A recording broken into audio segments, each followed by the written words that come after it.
രചന ആമി. അവതരണം ഷാഹുൽ മലയിൽ. Editing Shereej Poonoor. വിറക്കുന്ന കൈയാൽ blade എടുക്കുമ്പോഴും ഹൃദയം അരുതെന്ന് പറയുന്നുണ്ടായിരുന്നു. പക്ഷേ ജീവിതമാവുന്ന തീച്ചൂളയിൽ നിന്ന് രക്ഷ നേടാൻ അത്രമേൽ കൊതിച്ചു പോയിരുന്നു. കണ്ണുകൾ ഇറുക്കി അടച്ചു. പതിയെ ബ്ലേഡ് അടുപ്പിക്കുമ്പോഴും വിറയൽ നിലച്ചിരുന്നില്ല. വേണ്ട വൈക, നീ മരിച്ചാൽ നഷ്ടം നിനക്ക് മാത്രമാണ്. ജീവിക്കേണ്ടേ നിനക്ക്.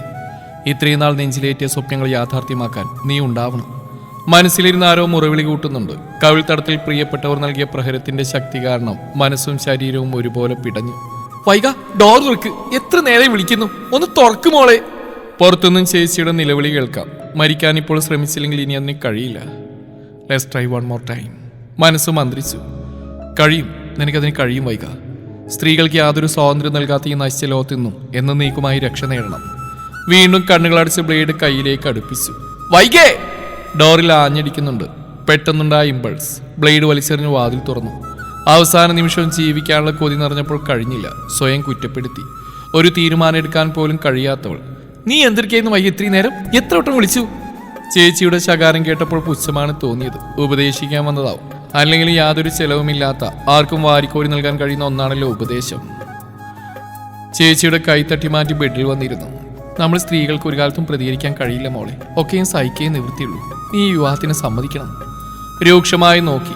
എങ്ങനെയാണ് ഇവൾക്ക് ഇങ്ങനെയൊക്കെ പറയാൻ കഴിയുന്നത്? സമ്മതിക്കണത്രേ. എന്നിട്ടോ ഒന്ന് വീണ്ടും പുറത്തേക്ക് ഇറങ്ങണി പോലും ഭർത്താവിന് അനുവാദം വാങ്ങണല്ലേ? താലി എന്ന മരണക്കാർ കഴുത്തിലണിയാൻ എനിക്ക് വയ്യ വൈശു. നിങ്ങളെപ്പോലെ അടിമയെ പോലെ ജീവിക്കാൻ. പല്ലുകടിച്ച് ദേഷ്യത്തിൽ അവളോട് പറഞ്ഞു. അങ്ങനെയെങ്കിലും ഉള്ളിലെ രോഷമൊന്നടങ്ങാൻ. സ്വന്തമായിട്ടൊരു ജോലി വേണം, അത്രയല്ലേ പറഞ്ഞു. അതിനും അനുവാദമില്ലേ? വില നിശ്ചയിച്ച് വിൽക്കാൻ പോവുകയാണ്. അതോടെ പൂർണ്ണമായും ബാധ്യത ഒഴിവാകുമല്ലോ. എങ്ങനെയാണ് അച്ഛൻ ഇങ്ങനെയൊക്കെ ചിന്തിക്കാൻ കഴിയുന്നത്? 18 വയസ്സ് കഴിഞ്ഞാൽ പെൺകുട്ടികളുടെ മാതാപിതാക്കളുടെ നെഞ്ചിൽ തീയാണത്രേ.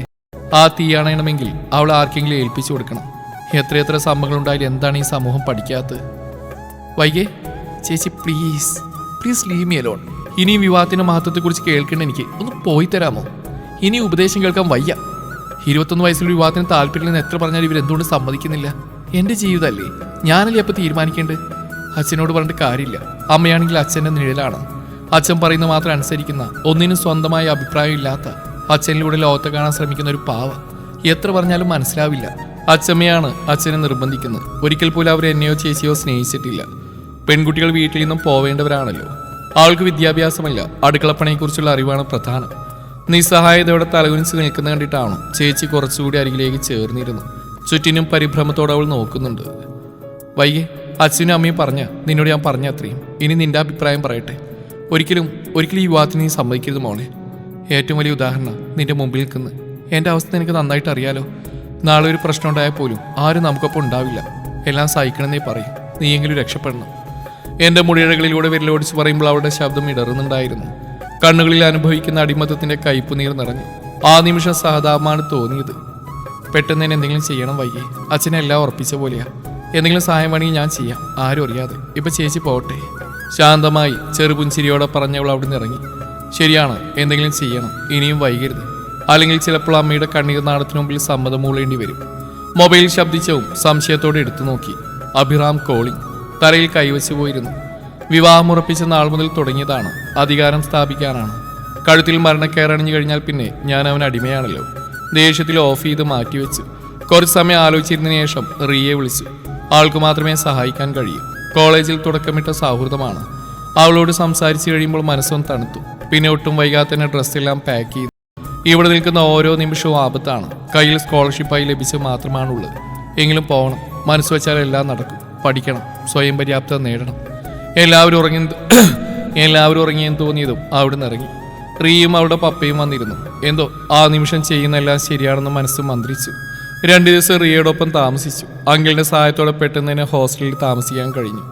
കണ്ണീരിലൂടെയും ഭീഷണിയിലൂടെയും തിരികെ കൊണ്ടുവരാൻ അച്ഛനും അമ്മയും ഒരുപാട് ശ്രമിച്ചെങ്കിലും തീരുമാനത്തിൽ നിന്നും പിന്മാറിയില്ല. ഞാൻ വഴങ്ങുന്നില്ലെന്ന് കണ്ടതും പോലീസിൽ കംപ്ലൈന്റ് ചെയ്തു. അമ്മ പറയുന്നതിൻ്റെ മോളൊന്നും കേൾക്ക്.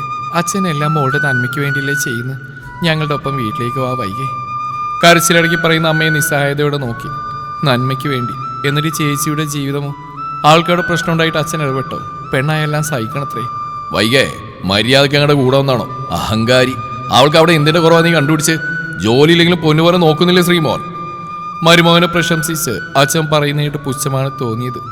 എത്ര തന്നെ പഠിച്ചാലും ഇവരൊന്നും മാറില്ല. അതിന് അച്ഛൻ ഞങ്ങളെ സ്നേഹിച്ചിട്ടുണ്ടോ? പെൺകുട്ടികളായതിനാൽ തന്നെ ഒരിക്കൽ പോലും സ്നേഹത്തോടെ ചേർത്ത് പിടിച്ചിട്ടില്ല, എന്നും അകറ്റി നിർത്തിയിട്ടേ ഉള്ളൂ. മോളെ, വീണ്ടും അമ്മയുടെ കണ്ണീർ. റോബർട്ട് ഫോറസ്റ്റിന്റെ ദി റോഡ് നോട്ട് ടേക്കൺ എന്ന പോയമാണ് മനസ്സിലേക്ക് വന്ന്. ഏതു വഴി തിരഞ്ഞെടുക്കണമെന്നറിയാതെ വിഷമിച്ചു. അച്ഛനും അമ്മയും ആവുന്ന കംഫേർട്ട് സോണിൽ നിന്നുമാണ് എന്നേക്കുമായി പുറത്തു കിടക്കുന്നത്. മുന്നിൽ നിൽക്കുന്ന പ്രതിസന്ധികളെ ഒറ്റയ്ക്ക് തരണം ചെയ്യണം. ഞാൻ വരില്ല, ഉറപ്പിച്ചത് പറയുമ്പോൾ ഇനി ഞങ്ങൾക്ക് ഇങ്ങനെയൊരു മകളില്ല എന്ന് അച്ഛൻ വിളിച്ചു പറയുന്നുണ്ടായിരുന്നു. കണ്ണു നിറഞ്ഞെങ്കിലും തീരുമാനത്തിൽ നിന്നും പിന്മാറിയില്ല. വൈകരി ദേവചന്ദ്രൻ, ഇന്നു മുതൽ വൈകരി ഒറ്റയ്ക്കാണ്. ജീവിക്കണം. നിനക്ക് കഴിയും വൈക. You can. You are the best. നിനക്ക് കഴിയും. നിനക്കല്ലാതെ ആർക്കാണ് ഈ പ്രതിസന്ധികളെ നേരിടാൻ കഴിയുന്നത്? മിററിലേക്ക് നോക്കി ആത്മവിശ്വാസത്തോടെ പറഞ്ഞു. പുറമേ ധൈര്യം പ്രകടിപ്പിക്കുമ്പോഴും ഉള്ളിൽ വിങ്ങൽ നിറഞ്ഞു. ചെയ്ത് തെറ്റാണോ എന്നൊരു ഭയവും അമ്മയുടെ കണ്ണീരും വേദനിപ്പിച്ചു. റിയയുടെ പപ്പ ചാർട്ടേഡ് അക്കൗണ്ടന്റ് ആണ്. സ്വന്തമായി CFMൽ പ്രാക്ടീസ് ചെയ്യുകയാണ്. എൻ്റെ അവസ്ഥ അറിയാവുന്നതുകൊണ്ട് തന്നെ അവിടെ ജോലി ശരിയാക്കി തന്നു. ഒറ്റപ്പെടലിൽ നിന്നും വലിയൊരു ആശ്വാസമായിരുന്നു ആ ജോലി. ശരിക്കും പതറിയ നിമിഷത്തിൽ കൈത്താങ്ങായി അവരുണ്ടായതുകൊണ്ട് മാത്രമാണ് പിടിച്ചു നിൽക്കാൻ കഴിഞ്ഞത്. എല്ലാവർക്കും ദൈവം ഇതുപോലെ സഹായം വാഗ്ദാനം ചെയ്യുമായിരിക്കും. കൃത്യമായി ഉപയോഗപ്പെടുത്തുന്നത് മാത്രം. അങ്ങളുടെ നിർദ്ദേശം അനുസരിച്ച് CA പഠിക്കാൻ തീരുമാനിച്ചു. ഇന്റർ എക്സാമിന് വേണ്ടി തയ്യാറെടുത്തു. കോഴ്സിന്റെ ഭാഗമായി അവിടെ തന്നെ ജോലി അവസാനിപ്പിച്ച് ആർട്ടിക്കിളായി കയറി. കഷ്ടപ്പാടുകൾ മാത്രം നിറഞ്ഞ നാളുകൾ. അപ്പോഴെല്ലാം പോലീസ് സ്റ്റേഷനിൽ വെച്ച് പുച്ഛത്തോടെ നോക്കുന്ന അച്ഛൻ്റെ മുഖം തെളിയും. വീണ്ടും വാശിയോടെ പഠിക്കും. ആദ്യത്തെ അറ്റംപ്റ്റ് പരാജയമായിരുന്നു. നല്ല സങ്കടം തോന്നി. അത്രയ്ക്കും കഷ്ടപ്പെട്ടിരുന്നു. എന്നിട്ടും പരാജയം. ദൈവത്തോട് പോലും ദേഷ്യം തോന്നി. മാതാപിതാക്കൾ അനുസരിക്കാതിരുന്നുകൊണ്ടാണോ ഇങ്ങനെയൊരു അനുഭവം? വല്ലാത്തൊരു പ്രതിസന്ധി ഘട്ടം തന്നെയായിരുന്നു. എല്ലാവർക്കും മുമ്പിൽ തോറ്റു നിൽക്കേണ്ടി വരുന്ന അവസ്ഥ. മനസ്സ് വേദനയാൽ നേറി. സ്വന്തം നിലപാടിൽ ഉറച്ചു നിൽക്കുക മാത്രമല്ലേ ഞാൻ ചെയ്തത്? അത് വലിയ അപരാധമാണോ? എക്സാമിന് പരാജയപ്പെട്ടെങ്കിലും മനസ്സ് തോൽക്കാൻ അനുവദിച്ചില്ല. റിയയുടെയും വൈശുവിനെയും നിർബന്ധം സഹിക്കവയ്യാതെ വീണ്ടും എഴുതി. എങ്ങനെയെങ്കിലും പാസ്സാവണമെന്ന ചിന്ത മാത്രമേ ഉള്ളൂ. ജോലി അത്യാവശ്യമാണ്. സ്കോളർഷിപ്പ് തുക പോലും തീർന്നു തുടങ്ങി. ആദ്യം കഷ്ടപ്പെട്ടതിൻ്റെ ഇരട്ടി കഠിനാധ്വാനം രണ്ടാമത്തെ അറ്റംപ്റ്റിൽ എടുത്തു. പക്ഷേ ദൈവം സെക്കൻഡ് ചാൻസ് എന്ന് വിജയിക്കാൻ വേണ്ടി തന്നെയാണ്. ആ അറ്റംപ്റ്റ് നല്ല മാർക്കോടെ പാസ്സായി. ഇന്ത്യയിലെ ആദ്യത്തെ 50 റാങ്കിൽ ഇടവും നേടി. സന്തോഷത്താൽ മനസ്സ് നിറഞ്ഞ നിമിഷങ്ങൾ. എന്നേക്കാൾ സന്തോഷം ചേച്ചിക്കായിരുന്നു. അമ്മയെ അറിയിച്ചെങ്കിൽ യാതൊരു പ്രതികരണവും ഇല്ലായിരുന്നു. അമ്മയുടെ കണ്ണിൽ ഞാൻ തെറ്റായിരുന്നു. അച്ഛനെ ധിക്കരിച്ചവൾ. പ്രതീക്ഷിച്ചതായതുകൊണ്ട് അത്ഭുതമൊന്നും തോന്നിയില്ല. എത്ര പറഞ്ഞു കൊടുത്താലും മനസ്സിലാവില്ല. ഫൈനലിന് വേണ്ടി കഷ്ടപ്പെടാൻ തോന്നിയില്ല. ആദ്യം സ്വന്തമായി സമ്പാദിക്കണം. എന്തെങ്കിലും അത്യാവശ്യം ഉണ്ടായാലും പണം വേണം. അതുകൊണ്ട് തന്നെ ജോലി കണ്ടെത്തി നിലനിൽപ്പ് സുരക്ഷിതമാക്കിയതിന് ശേഷമാണ് പിന്നെ എഴുതിയത്. 4 വർഷങ്ങൾക്ക് ശേഷം പട്രീഷ്യ സാംസന്റെ വാക്കുകളാണ് എനിക്ക് ഓർമ്മ വന്നത്. Self reliance is the only road to true freedom and being one's own person is its ultimate reward. അതെ, മക്കളെ എന്ന് സ്വയം പര്യാപ്തതയിലെത്താൻ കഴിയുന്നു അന്നാണ് യഥാർത്ഥ സ്വാതന്ത്ര്യം നമുക്ക് അനുഭവിക്കാൻ കഴിയുന്നത്.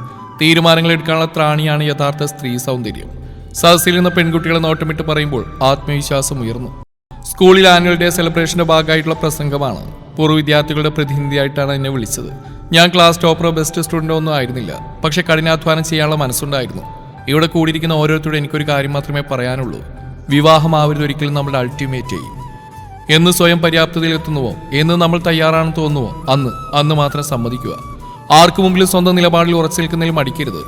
നമ്മൾ തീരുമാനത്തിൽ ഉറച്ചു നിന്നാൽ ലോകം തന്നെ നമുക്കൊപ്പം ഉണ്ടാവും. പുഞ്ചിരിയോട് ഉറച്ച ശബ്ദത്തിൽ പറയുമ്പോൾ കുട്ടികളും മാതാപിതാക്കളും കൈയടിക്കുന്ന ശബ്ദം കേൾക്കാമായിരുന്നു. പ്രസംഗം കഴിഞ്ഞ് തന്റെ ഇരിപ്പിടത്തിലെത്തുമ്പോൾ മുൻനിരയിലായിരിക്കുന്ന വൈശുവിനെ നോക്കി. അവളുടെ മുഖത്ത് നിറഞ്ഞ പുഞ്ചിരിയാണ്. വർഷങ്ങളായുള്ള ഉപദേശത്തിന്റെ ഫലമായി ബന്ധം വേർപ്പെടുത്താൻ അവളും സമ്മതം നൽകി. സ്വന്തമായി ഒന്നിനും സ്വാതന്ത്ര്യമില്ലാതെ ഭർത്താവിന്റെ അടിമയായി അയാളുടെ ദേഷ്യം സഹിച്ച് ആ വ്യക്തിക്ക് സന്തോഷം നൽകാൻ വേണ്ടി മാത്രമുള്ള ഒരു ഉപകരണം. അതായിരുന്നു അവൾ.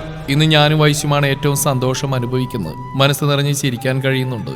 പതിയെ സത്യം അംഗീകരിക്കാൻ അമ്മയും തയ്യാറാവുന്നുണ്ട്. അച്ഛനും അമ്മയും ഇന്നും അഹങ്കാരികളായി തന്നെ ഞങ്ങളെ മുദ്രകുത്തി അയിത്തം കൽപ്പിച്ചിരിക്കുകയാണ്. എത്രയും വേഗം അവർ മാറി ചിന്തിക്കട്ടെ. സമൂഹവും മാറട്ടെ. ആൺപെൺ വ്യത്യാസമില്ലാതെ സമൂഹം ഉദയം ചെയ്യട്ടെ.